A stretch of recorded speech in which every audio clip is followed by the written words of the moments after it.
Senators will be in their seats.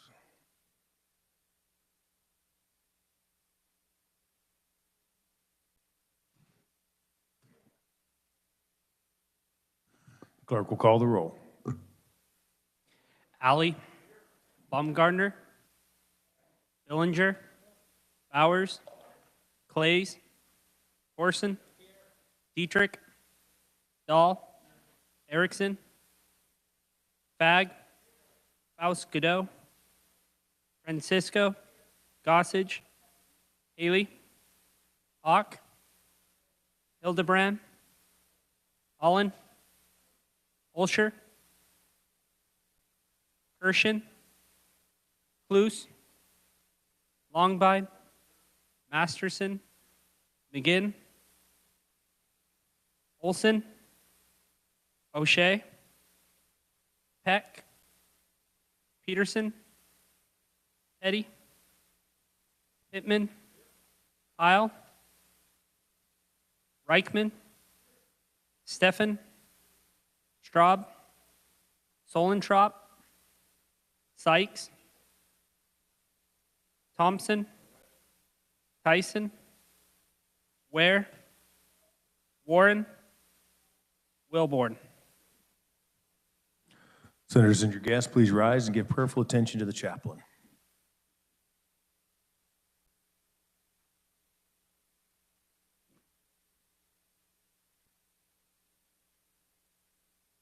E pluribus unum. Lord, that's a translation for the 13-letter Latin phrase, out of many, one.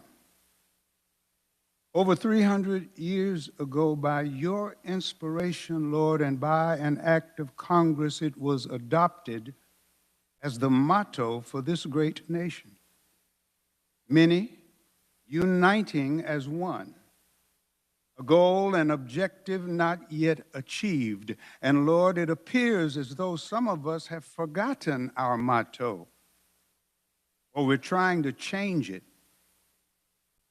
to out of many, me. Lord, only by your convicting and unifying spirit can we pridefully set aside me first, humbly yielding to the thought of sharing and to the collective merging of ideas. We will see you produce in and through us the growth and improvements needed in this generation. As we consider the laws by which we are to be governed, keep us reminded of the one that's most essential, one that facilitates the fulfillment of our motto, the law of love.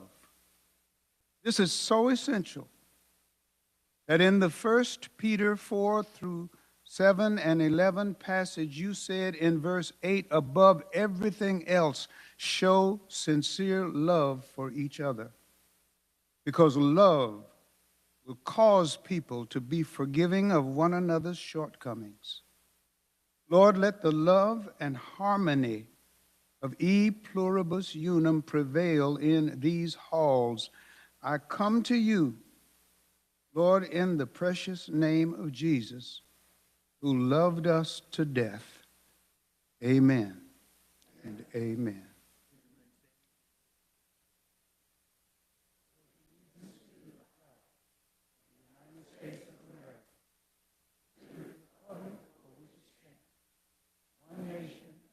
God, indivisible, liberty and justice for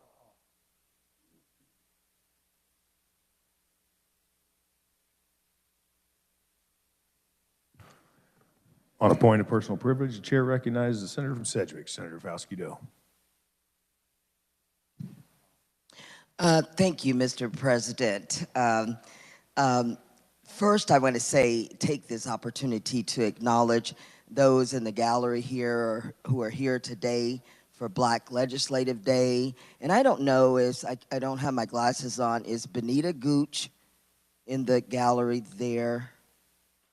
Okay, well, she has helped to spearhead that, I know we have our many organizations are here today. I know that we have the president of the Wichita chapter NAACP, Larry Burks. If you could say hello or wave. Thank you.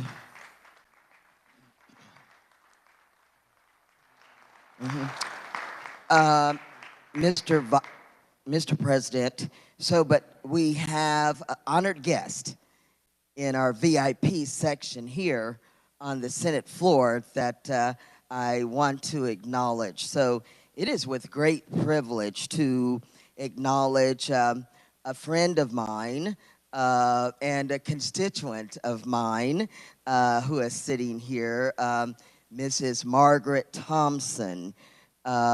Margaret Thompson, Ms. Maggie, if you'll stand, because I just want people to see you as I am sharing why I think it's important that you are in our VIP section today. Mr. President, it is an honor to have Margaret Ann Thompson and here in the Senate chamber today. Her dedication to healthcare excellence and to all those who dedicate their lives to serving people in their communities as healthcare providers in the state of Kansas. We, of course, want to acknowledge them, but I also want to say that she is the second or third African-American woman who is a nurse, anesthesiologist. She prides herself of being in the health field since 1973, and to where she talks about those who, when you have to go under for surgery, you want somebody who is equipped to do that. And she is, and here's a piece in here that talked about whereas Margaret's career then transitioned into the recovery room, where she developed an interest in anesthesiologists. So to help people in that field is awesome, but she's also been in our community helping people. Everything in our community happens because of Miss Margaret Thompson's tenacity and your energy and enthusiasm to get people to participate. Some of you may have seen her on television. She says, "I am 72, get the shot." So that's the lady here, right here. Yeah, so, and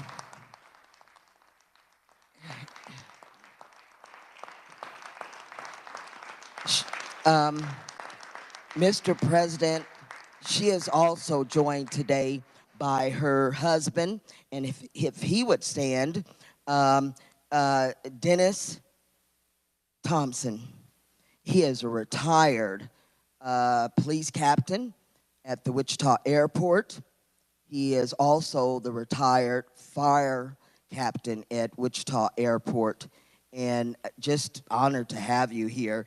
And I always wondered why you were so quiet, but police captains usually are really quiet, and they are just studying us. They are joined, Mr. President, by their lovely daughter, Reva Talbert Walker, and she is a resident of California, Mr. President, and she flew, did you fly? She flew here to Kansas for this awesome event of acknowledging her mother. We also have with us, if you'd stand, we have Miss Peggy Jones Fox. She is the president and CEO of the Wichita Black Nurses Association. It's an honor to have you here.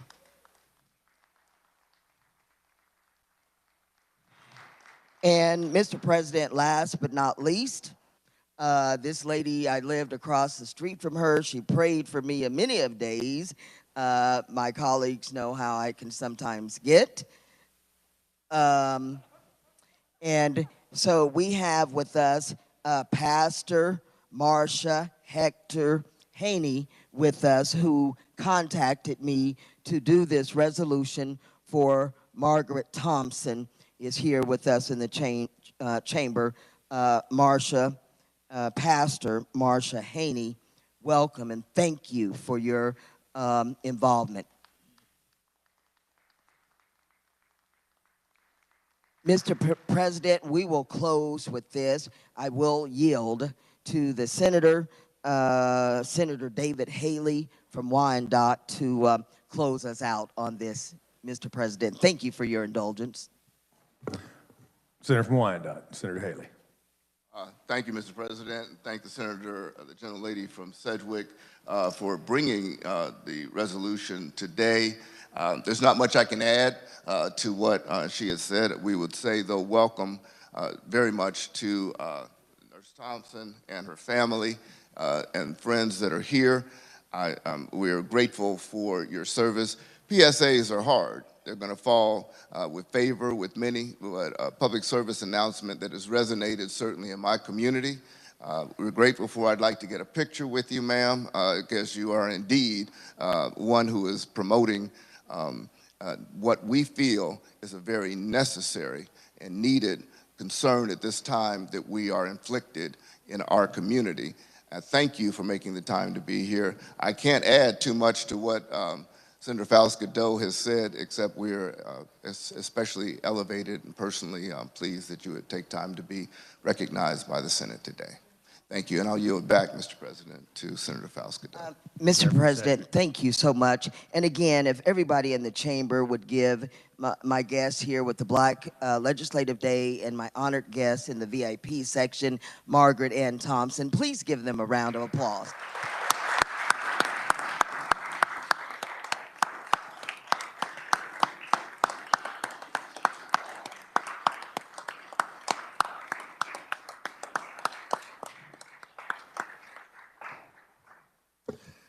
Welcome to the Kansas Senate. We're honored to have you guys here. Please note references to bills on pages 1 through pages 5 of the calendar.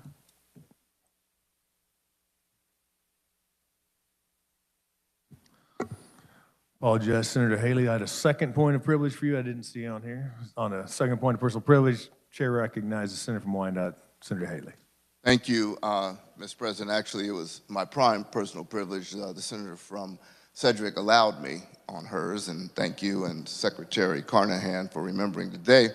Mr. President, as we did recognize and has been recognized already that we're having Black Legislative Day in the Capitol, several of those who are across the state who are advocates, who are concerned for equity and inclusion, who have joined us from around the state, are with us in different sides of the gallery. I also wanted to bring to the body's attention what I normally do at the 1st of February, every February.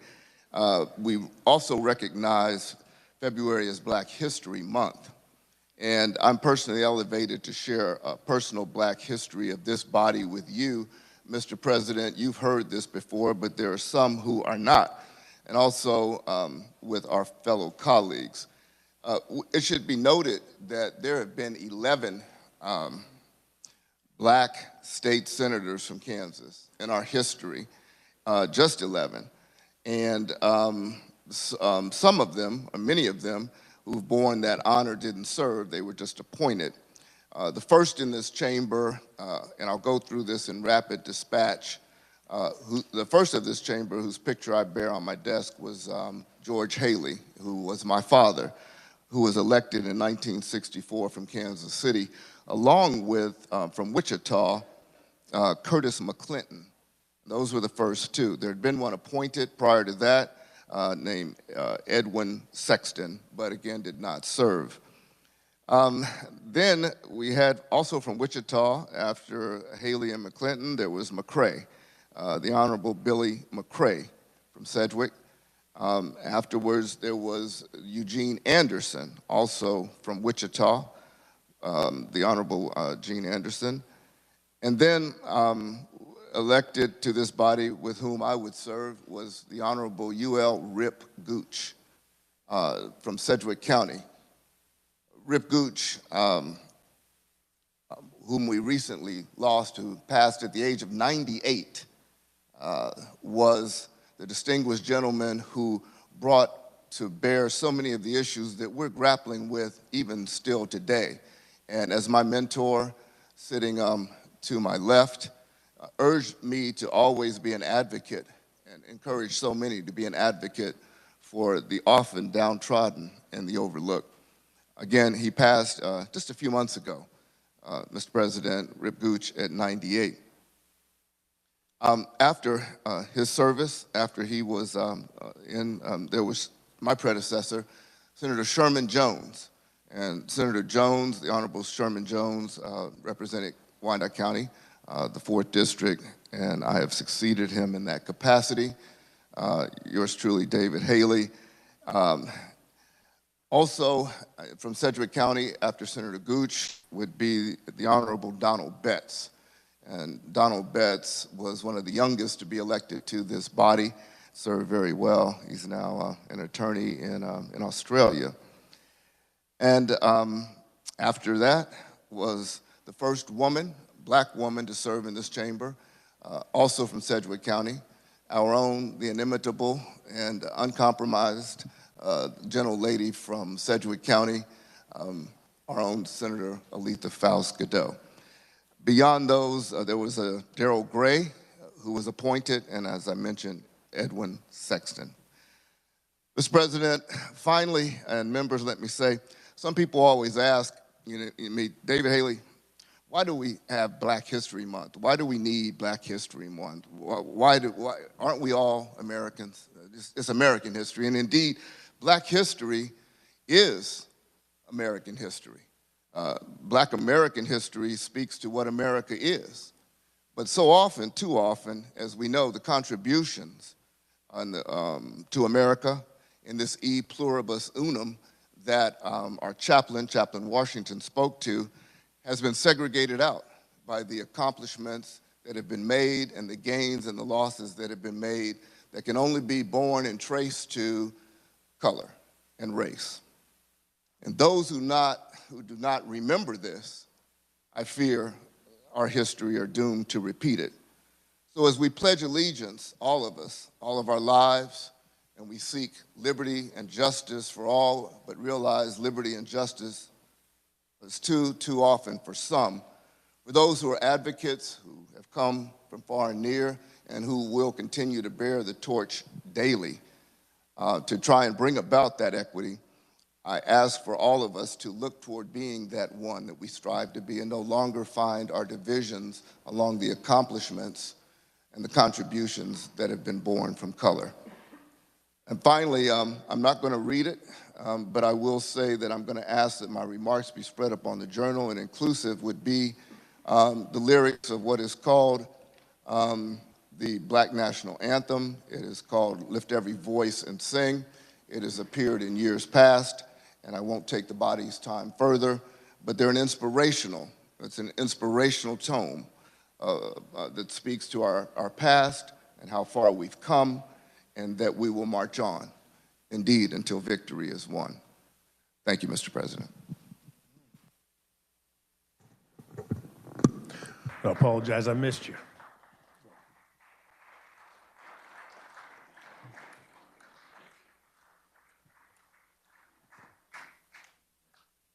Messages from the House, the clerk will read.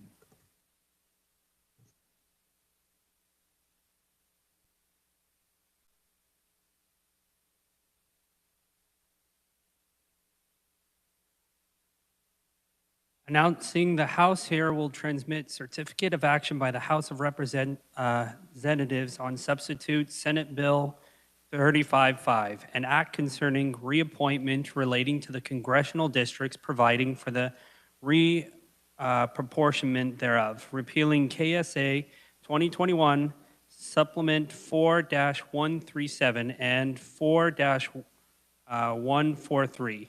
The veto message from the governor has been received. A motion was made that notwithstanding the governor's objection to Senate Bill 355, the bill be passed by a vote of 85 yeas and 37 nays. The motion, having received the required two-thirds constitutional majority of the members elected or appointed to the House of Representatives, voting in the affirmative, the bill passed. Announcing adoption of HCR 5023, announcing passage of House Bill 2473, House Bill 2490. HCR 5023, a concurrent resolution denouncing price gouging and marketing manipulation in the natural gas marketplace and supporting investigations into the extraordinary price increases of wholesale natural gas during the extreme cold weather event of February 2021. House Bill 2473, an act concerning law libraries. House Bill 2490, an act concerning persons with disabilities.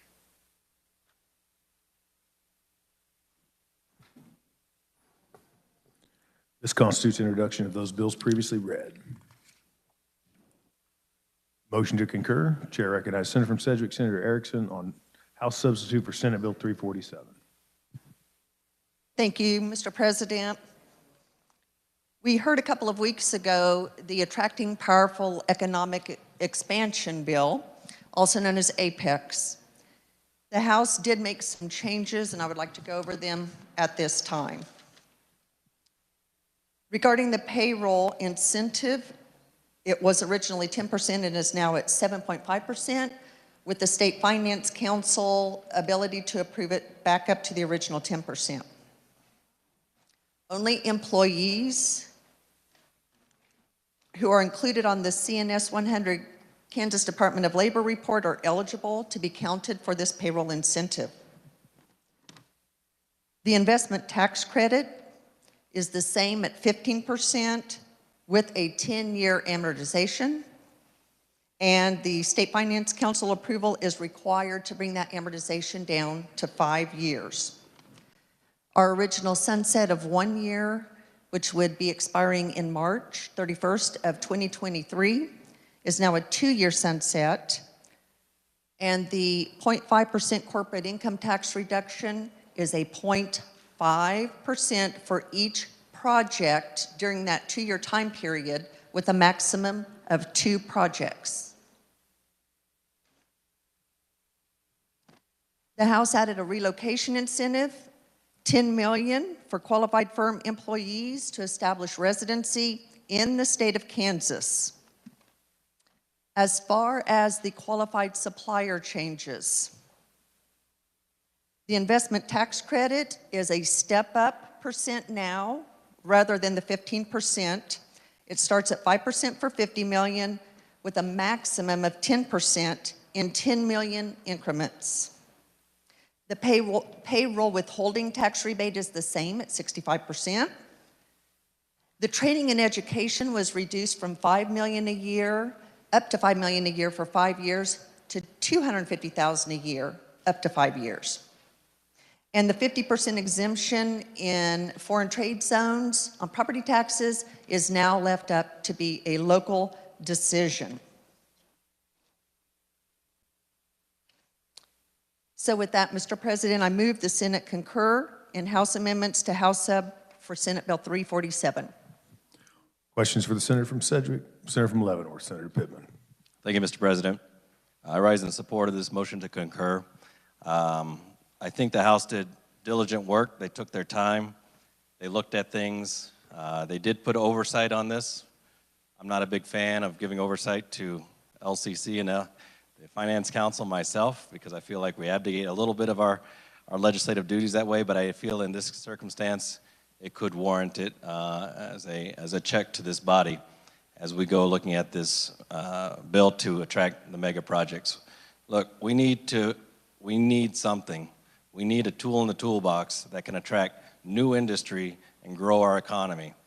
We're looking at competing not only in the United States, but globally with this bill. They put a check on the corporate tax to 0, and I really appreciate that the House did that. I think they've done some good work over there, and I urge your support of this bill. Thank you, Mr. President. Further questions for the Senator from Sedgwick? Senator from Montgomery, Senator Peck. Thank you, Mr. President. The general process for legislation in the Kansas Legislature is it passes one chamber, goes to the other chamber, they take a look, they amend or change or not. If they do amend, then it goes to conference. That way, both chambers are on the same page. This is a major change for Kansas. Good or bad? I'm not really certain myself at this point. I would like to support this legislation, but I don't have a full understanding of it. The House did make some significant changes to the legislation with amendments. We had a position as the Senate, when 347 left our chamber, went over there. Now some of our positions are gone. Generally, we like to visit with the House to negotiate in conference as to what the final product will be like, rather than just advocating our control over to the other chamber. They made some amendments that are basically somewhat insignificant. I'm confident that if I mention them, most in this chamber would be unaware of those insignificant changes that were made. I've asked several senators to explain to me some things in the bill, and Mr. President, I get different answers. And so that tells me that we are not all fully aware of even what we're going to be voting on. Whether we're going to be supporting or non-supporting, we still don't know exactly what we're going to be voting on. This has been a rush piece of legislation. This is my 14th year in the state capitol as a legislator. Invariably, almost every single time that I have seen major legislation go through the process, it's lengthy, it's deliberate, and it's never right. Meaning, in future years, we always have to tweak it. We always have to make adjustments. There are unintended consequences that we thought we had addressed. And that's when we take our time. When we rush through, I'm confident we will learn things about this that we do not know. I'm not a fan of, we've got to pass the legislation to know what's in the legislation. I'm a fan of trying to know what's in the legislation before I vote, yes or no. I have no desire to kill this legislation. However, Mr. President, I'm going to make a substitute motion. The substitute motion be that we not concur with the House amendments to 347, and that a conference committee be appointed to protect the interest of the Senate. Substitute motion is in order. It is debatable. Senator from Sedgwick, do you have a comment on the substitute motion? I do, thank you, Mr. President. First of all, I appreciate the concerns expressed by the good senator from Montgomery. I do take probably issue with his characterization that we are abdicating our responsibility. I don't think that's what we're doing at all. We are looking at the situation that we are in, the time frame we're in, the ability of us to take this legislation and move it forward. The bill has been there for 2 weeks for people to see. It's been talked about incessantly. I'm available for any questions at any time. So I'm comfortable with the vetting process, Mr. Chair, and I ask that we do not support this substitute motion. Thank you. Further questions for the senator from Montgomery on the substitute motion? Senator from Lynn, Senator Tyson. Thank you, Mr. President. I have some questions. I don't know if it would go to the senator from Montgomery or the senator of the maker of the original motion. The question on the floor is from the senator from Montgomery now on the motion. Okay, I will ask him, and he can defer to the carrier or the original maker. Then, does the senator from Montgomery is he aware that the investment tax credit and the supplier investment credit are estimated to be $600 million and $50 million, and that there is no cap on those possible investments? Senator from Montgomery. Thank you, Mr. President. I was not aware of the exact figures. I knew that they were significant. I was under the understanding that there was no cap, and that's part of the reason, Mr. President, why I've made this motion. However, I would be more than willing to defer to the chair of the Commerce Committee should she wish to answer the senator's question. I think to clean up the debate, what we really would need, Senator from Lynn, are you requesting the senator from Sedgwick to stand, because the question is to the senator who is standing on the question to go back, but you do have the ability to ask, and if she will stand, you can ask those questions directly. Right, thank you, Mr. President, and I was also allowing him to yield to the senator from Sedgwick also. So either way you would like to proceed, I'm more than happy. But I feel like these questions should be answered before there is a vote taken on either motion before us. Then to speed this up, Senator from Sedgwick, would you stand for the questions? Yes, thank you, Mr. President. My understanding of the changes made on the House side is that there is a 10-year amortization which can be reduced to 5 years via the State Finance Council. Senator from Lynn. Thank you, Mr. President. That isn't, the amortization would be 10 years, but there is no cap on the amount that could be issued to this company. Is that correct? Senator from Sedgwick. I believe that is correct. Senator from Lynn. Thank you, Mr. President. So if a company would come in, say, the one that came into Ohio recently, $40 billion of investment in the state would owe them approximately $600 million a year. And because of the refundable portion, they may have a $1,000 tax bill, but the state of Kansas would be writing them a check for the difference per year. So that could be $60 million, it could be $600 million a year. Is that correct? Senator from Sedgwick. Thank you, Mr. President.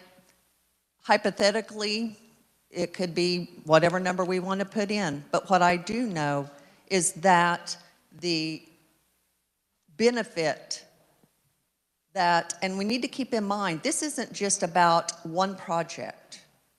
This is a tool that will help us be competitive with other states in drawing companies that we need to grow and thrive here in the state. We are 0 for 11 in the last 5 years. So with any risk, there is reward, and we can throw out hypotheticals, Mr. President, but I will stick to the merits of the bill. Senator from Lynn. Thank you. I'm absolutely sticking to the merits of the bill. And the carrier of the bill, this is not for one company, 1 year. It actually allows for multiple companies, for 2 years at least. So if the Secretary of Commerce and the Finance Council agreed, we could be, the state of Kansas could be writing a check for what amount to these companies? Senator from Sedgwick. Thank you, Mr. President. It is a limit of 2 projects over the 2-year period that will be sunsetted.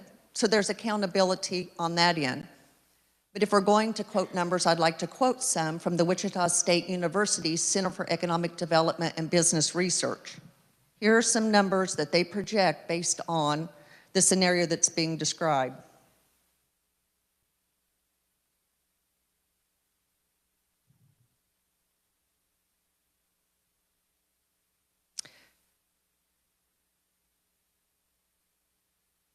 There is a total projected employment impact of 7,810 jobs with 440 million in labor income, including the creation of 16,551 temporary primary construction-based jobs. The project would deliver 53.7 million annually to state and local units in employee compensation, sales tax, property tax, and personal income. Total direct, indirect, and induced economic impact is over 2.5 billion annually. Thank you, Mr. President. Senator from Lynn. Thank you, Mr. President. I love the estimates. Those are estimates. And I am estimating here that if we were to give the basis of this number, the estimate is $4 billion. $1.6 billion is to be estimated over this bill that we're looking at from what has been given to us by the Department of Research, or by Legislative Research. So I would ask the carrier or the maker of the motion, how much are we spending, if we're estimating 4,000 jobs for $1.6 billion, how much are we spending as a state to get those 4,000 jobs? The maker of the motion is the senator from Montgomery. Is this again directed? Senator from Sedgwick. Thank you, Mr. President. I know that 2.5 billion is greater than 1.6. Senator from Lynn. My question was, how much are we paying for 4,000 jobs? Senator from Sedgwick. Thank you, Mr. President. The estimate that I have is over 7,000 jobs with an annual projected benefit of 2.5 billion. Senator from Lynn. Okay, I'll give that to her. 2.5 billion, no, the cost is 1.6 billion. The cost of those jobs, say it's 8,000 jobs. The cost would be $200,000 per job then. Is that cost effective for any business to pay that kind of money to bring the job in? Especially when we have so many businesses in the state of Kansas that are having difficulty finding employees. In fact, I've got a factory in my district that is literally busing individuals from Topeka to Iola, Kansas, in order to find enough employees to fill their work. So I would ask the carrier of the motion, since there's no caps on the investment tax credit, the refundable portion that the House put in, that was not a Senate position, meaning that we are going to write this company a check. And if the estimates are correct on her numbers, what was it again? $2 billion? She's saying that I would ask her, is the $4 billion on capital investment a correct estimate then to get to the 7,000 jobs? The carrier of the motion again is the senator from Montgomery. Senator from Sedgwick. Thank you, Mr. President.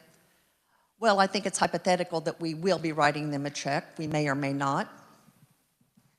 And again, I would just say that anytime you're dealing with any of these programs, there's a cost to it, no question about it. But we can either focus on the cost or the benefit. Everywhere I go, we hear of issues with workforce development. And there are ways to address that, including increased training, getting people to get additional certifications, incentivizing them to come back to the workforce after the pandemic. There are a lot of things we can do, but what I know isn't going to be effective is to say, look, we don't have enough workers, so Kansas can't grow. Don't come to Kansas because we don't want to grow or add any employees. I know that's not an effective way to grow our economy. Senator from Lynn. Thank you. And Mr. President, to be clear, my questions, as you have requested, are all being directed to the original maker of the motion. So the confusion is you keep saying, my question is to the maker of the motion. The maker of the motion is the senator from Montgomery. The original So motion. your question is to the senator from Sedgwick. The original motion, Which every is not time. what we're on. So I know, but- your questions, I understand. Your questions are to the senator from Sedgwick at this point. But when you transition and say it's to the maker of the motion, that is the senator from Montgomery. You are transitioning, and I apologize, but that's what you're requesting of me as the chair, is to direct that question. So state your question to the senator from Sedgwick, and I will call on the senator from Sedgwick. Okay, thank you, Mr. President, to be clear. So this is quite interesting to me. We are also providing in the House version of the bill $1 million a year for employee relocation. Are there any parameters on that requirement? Senator from Sedgwick, Senator Erickson. Thank you, Mr. President. Yes, they would have to be coming to reside in the state of Kansas. That is the requirement. Senator from Lynn. Thank you, Mr. Chairman. So if the if the company gives one employee a $2 billion bonus to come to Kansas, Kansas would be writing a $1 million check to one employee based on this current language. Senator from Sedgwick. Thank you. I will quote from the change from the House.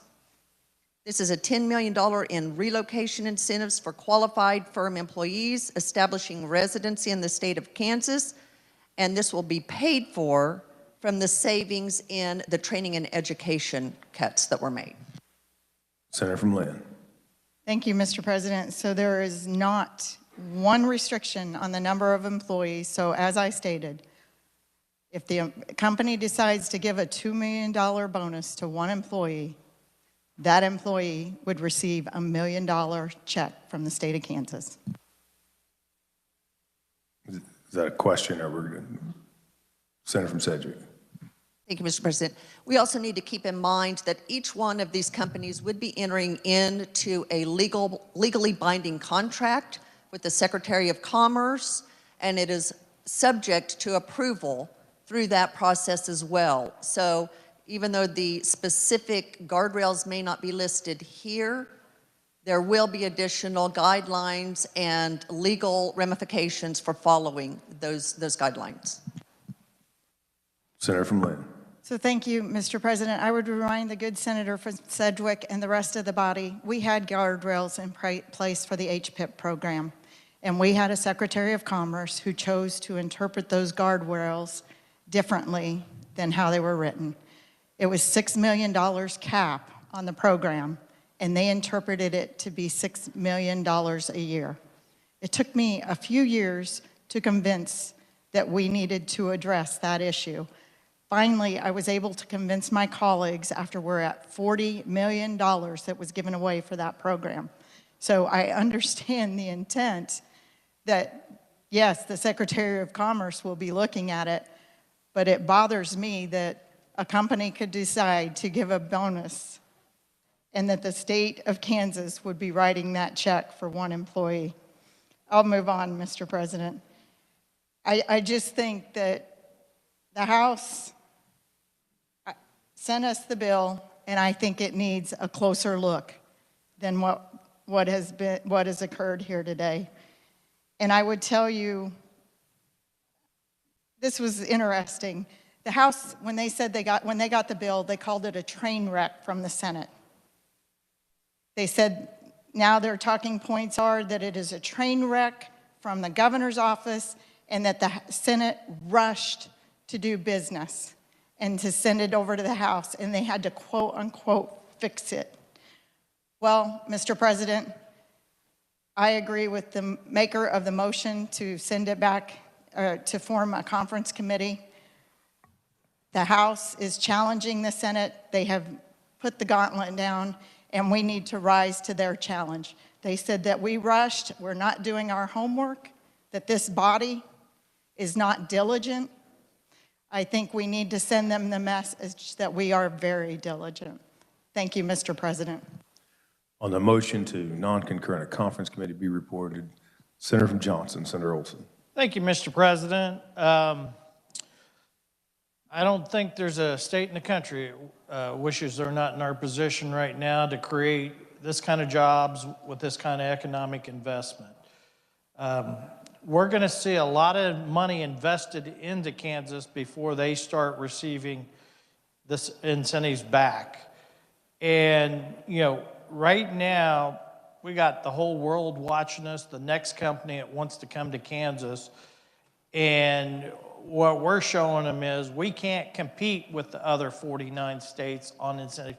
Why do you think we've lost half of our U.S. Congress delegation in the last 50 years?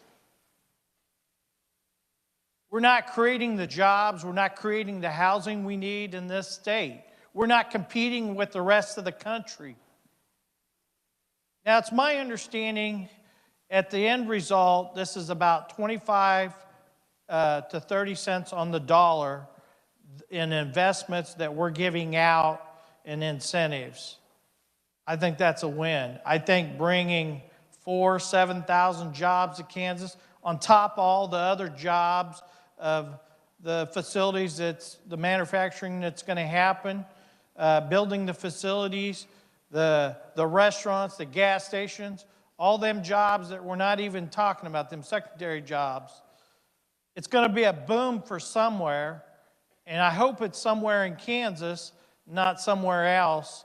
And we need to get this passed. We should have acted on it, and it should have been to the governor's desk quicker. There's things in it I don't like, but I think the chair's done a good job of Commerce acting and getting this bill here. And we need to quit messing around. Don't send this back to committee. I think we need to act today. We need to act quickly, and we want to show them we want this business and these jobs in Kansas, this future revenue. So let's send a message. Let's don't send this back. Let's pass the underlining conference committee report. Thank you, Mr. President. Further questions or comments for the senator from Montgomery? Senator from Montgomery, you may close on your motion. Thank you, Mr. President. I didn't know the senator from Lynn was going to speak up, ask questions. I appreciate her questions. I believe that they help the body understand that there's some unknowns here.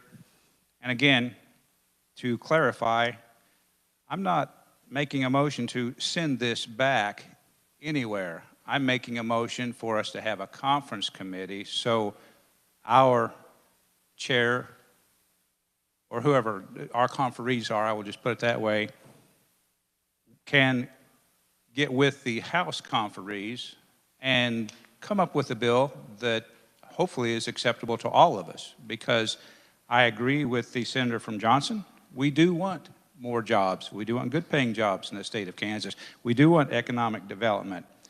But the rush through has bothered me. Now, I know it's been a couple weeks, and I appreciate very much the chairman, the chairlady of the Commerce Committee. I think she's done an outstanding job. She's been very diligent, very deliberate.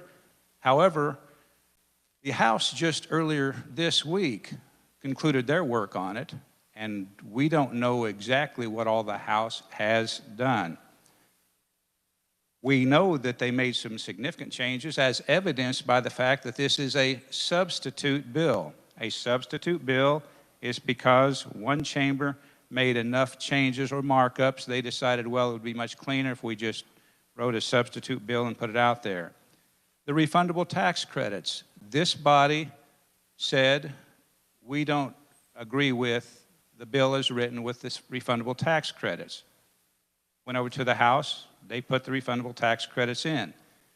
We put on a sunset date of March of 2023. The House extended that sunset date to May of 2024. Now, is that a good thing or a bad thing? I don't know, but I would like for us to slow down a little bit and take a look at it. The legislation establishes 3 different new funds in the state treasury. I don't know how many senators are aware of that. I trust that you are if you're going to be voting on it. The reimbursements, and if you look through the supplemental note, which, Mr. President, I found it interesting, a 30-page supplemental note. A supplemental note that is 30 pages long. Generally, a supplemental note is going to be 3 to 5 pages, maybe 10, but 30 pages? That tells us there's a whole lot of information in there that our Legislative Research Department is trying to communicate to us. I had received an email with a copy of the bill and the supplemental note from staff, but it was not the most recent bill or supplemental note. That wasn't available until late last night or today. So again, my intent is not to do any damage to the bill, not to kill the bill. My intent is for the Senate to have a position and an understanding of the House amendments and to enter in negotiations. So that is the reason that I made a motion to non-concur with the House amendments to Senate Bill 347 and a conference committee be appointed. And with that, Mr. President, I don't know that I need to restate my motion.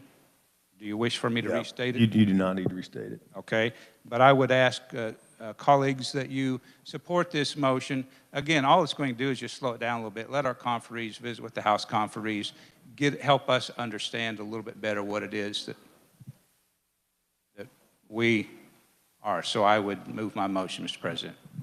Senator from Leavenworth, he Just was a point of order. closing. I just want to make sure we understand what we're voting on and then what the procedure is if it fails and if it is successful. Very good. So on the substitute motion to not adopt and a conference committee be appointed, and I vote, it would go to conference. We'd assign a committee. If it's a no vote, we're then back on the primary motion, which was the motion to concur from the senator from Sedgwick. Everybody understand? On the substitute motion, all those in favor say aye. Opposed, no. Noes have it. We're back on the primary motion. Senator from Sedgwick, are there further questions for the senator from Sedgwick on a motion to concur? Senator from Lynn, Senator Tyson. Thank you, Mr. President.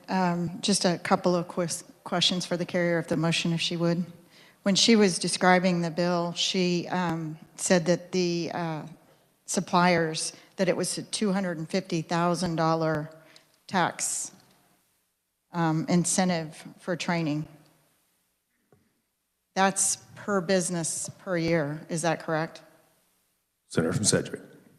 Yes, it's up to $250,000 a year, up to 5 years per supplier. Senator from Lynn. Thank you, Mr. President. So that could total over $6.25 million.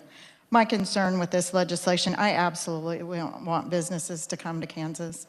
I want lower taxes for all. I want lower property tax. I want lower food sales tax.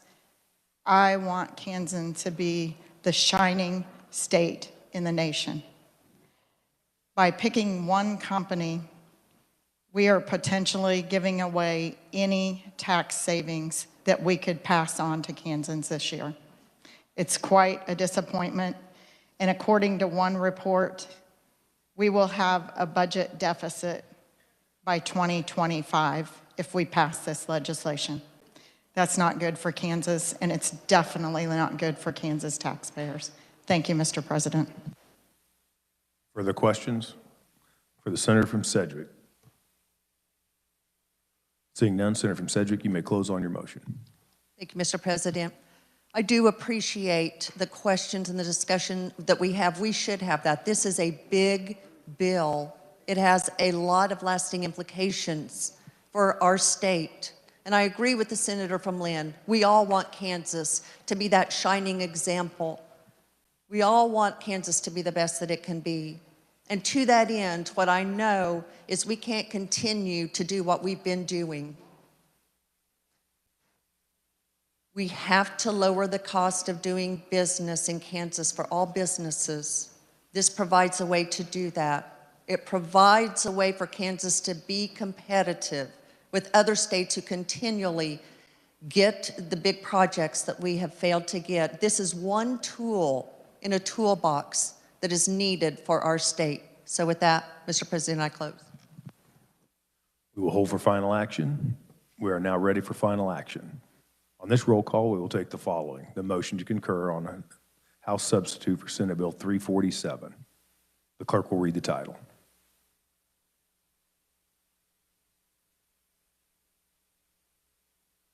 H sub Senate Bill 347, an act concerning economic development. Clerk will call the roll. Alley, Baumgartner, Billinger, Bowers, Plays, Orson, Dietrich, Dahl, Erickson, Bag, Faust Godot, Francisco, Gossage, Haley, Hawk, Hildebrand, Holland,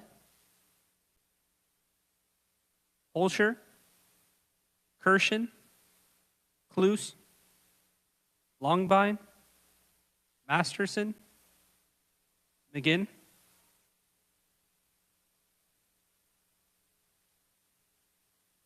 Olson, O'Shea, Peck, Peterson, Petty, Pittman, Isle, Reichman, Steffen, Straub? Solentrop? Sykes? Thompson? Tyson? Ware? Warren? Wilborn? Has every senator had an opportunity to vote? Does any senator wish to explain their vote? Does any senator wish to? Oh. Senator from Douglas, Senator Holland. Thank you, Mr. Chairman. I want to explain my no vote, and a couple things here. It's the reason why I'm voting no on this is once again I'm concerned about the process from the perspective of actually what was done to the bill. In my mind, Lieutenant Governor Dolan, basically served this issue up on a platter.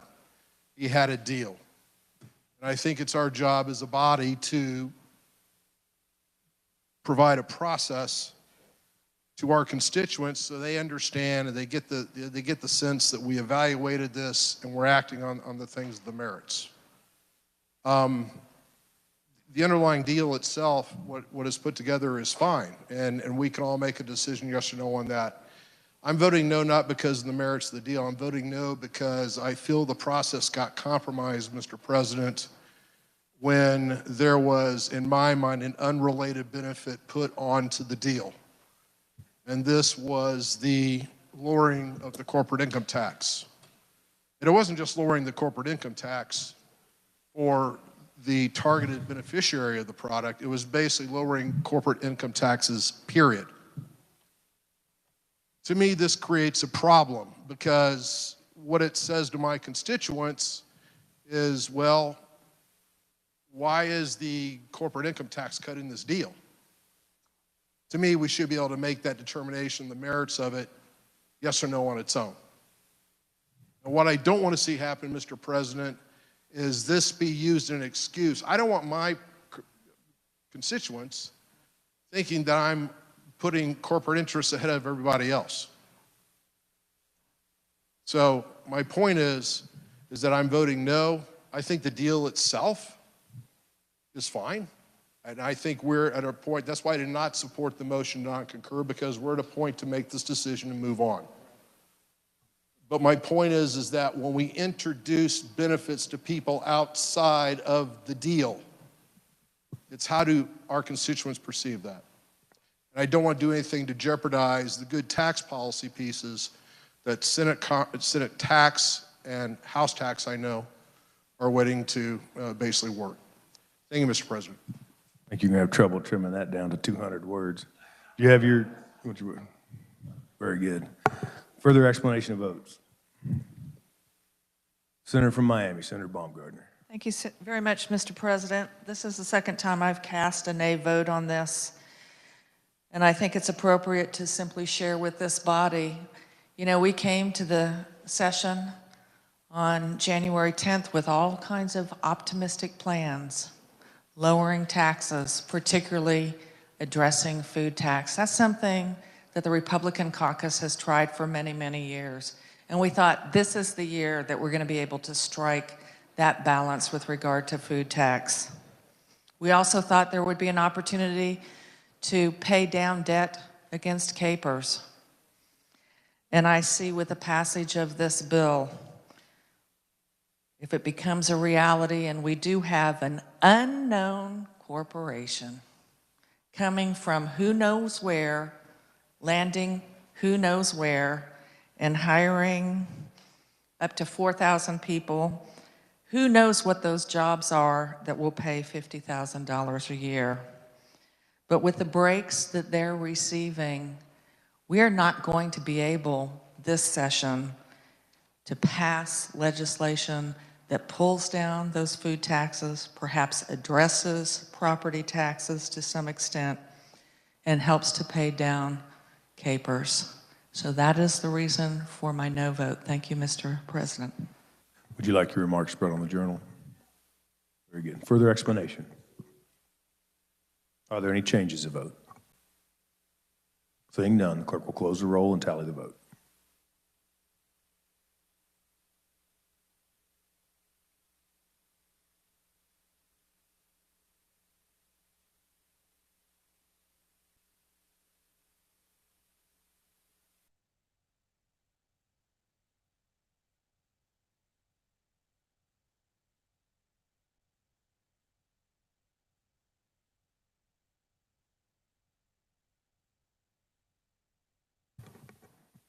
Thirty-one having voted in favor and 9 against the passage of SB 347. This measure having received its constitutional majority, it's hereby declared passed.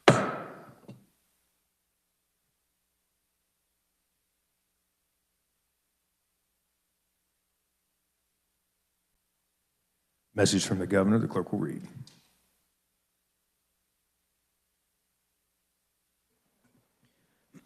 To the Senate of the State of Kansas, submitted herewith for confirmation by the Senate are appointments made by me as the Governor of the State of Kansas pursuant to the law.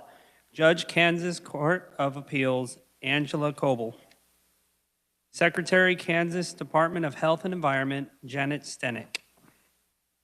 Public Member Employment Security Board of Review, Don McClure. Public Member Employment Security Board of Review, Connor Cross. Public Member Employment Security Board of Review, Amber Niesis. Public Member Employment Security Board of Review, Pam Pierce. Laura Kelly, Governor. This constitutes introduction of those appointments previously read. Introduction of bills and concurrent resolutions, the clerk will read.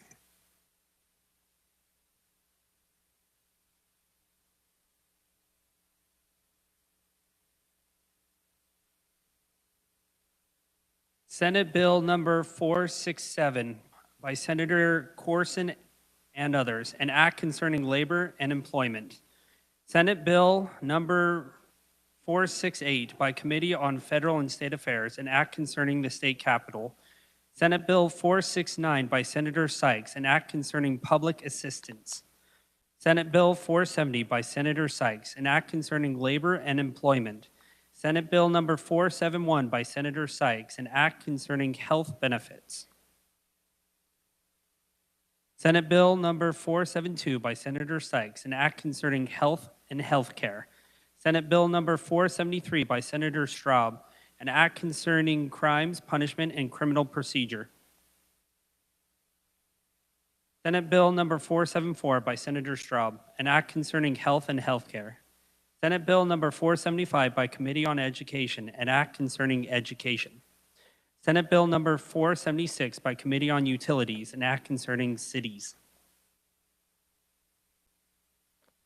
Senate Bill number 477 by Committee on Utilities, an act concerning utilities. Senate Bill number 478 by Committees on Utilities, an act concerning wind energy conservation systems. Senate Bill number 479 by Senator Bowers and others, an act authorizing permanent memorial commemorating the Kansas suffragist movement to be placed in the state capitol. Senate Bill number 480 by Committee on Utilities, an act concerning public utilities. Senate Bill 481 by Committee on Utilities, an act concerning solar energy systems. Senate Bill number 482 by Senator Warren and others, an act concerning government contracts.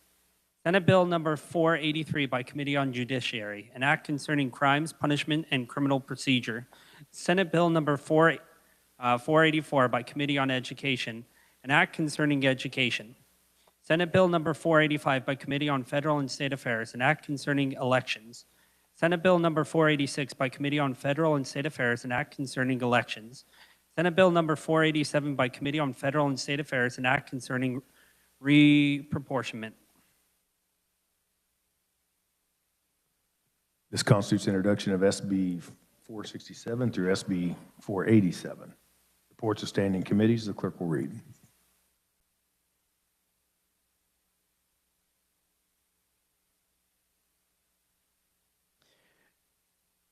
Mr. President, the Committee on Federal and State Affairs recommends House Bill 2057 be amended by substituting a new bill to be designated as a Senate substitute for House Bill number 2057. and the substitute bill be passed. Senator Olson, chairperson. Mr. President, on public health and welfare, recommends Senate Bill 12 be amended and the bill be passed as amended. Senator Hildebrand, chairperson. Mr. President, the Committee on Public Health and Welfare recommends Senate Bill 348 be passed. Senator Hildebrand, chairperson. Mr. President, the Committee on Public Health and Welfare recommends Senate Bill 347 be amended and the bill be passed as amended. Senator Hildebrand, chairperson. Mr. President, the Committee on Federal and State Affairs recommends Senate Bill 179 be passed. Senator Olson, chairperson. Mr. President, the Committee on Financial Institution and Insurance recommends Senate Bill 377 be amended and the bill be passed as amended. Senator Longbine, chairperson. Mr. President, the Committee on Health and Welfare recommends House Bill 2280 be amended by substituting a new bill to be designated as Senate substitute for House Bill number 2280, and the substitute bill be passed. Senator Hildebrand, chairperson.